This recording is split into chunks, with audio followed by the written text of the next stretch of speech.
इलाही मुल्क ही आलम सजो गुलजार तुंहिंजो आ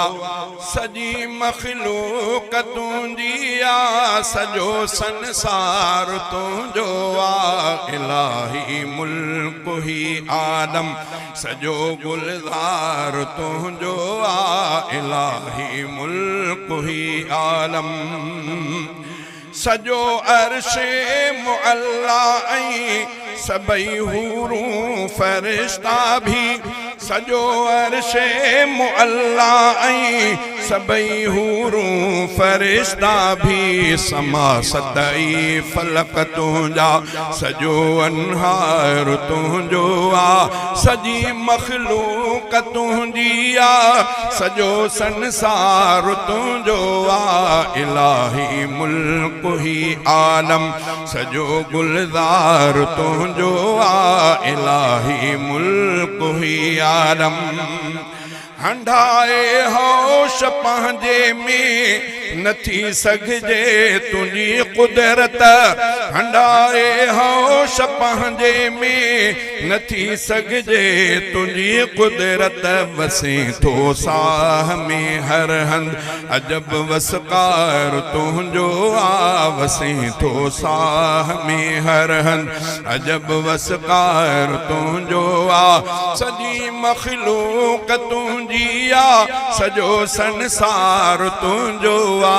इलाही मुल्क ही आलम सजो गुलजार तुंहिंजो आ इलाही मुल्क ही आलम मिसल तुंहिंजे न का हस्ती न कंहिंजी बादशाही आ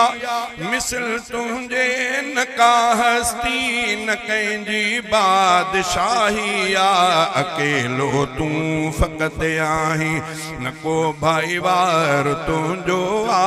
अकेलो तूं फ़क़त आहीं न को भाईवार तुंहिंजो आ सजी मखलूक तुंहिंजी आ सजो संसार तुंहिंजो आ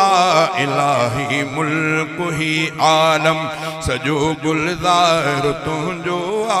इलाही मुल्क ही आलम घणा घारे वया पंहिंजी उमिरि तुंहिंजे महबत में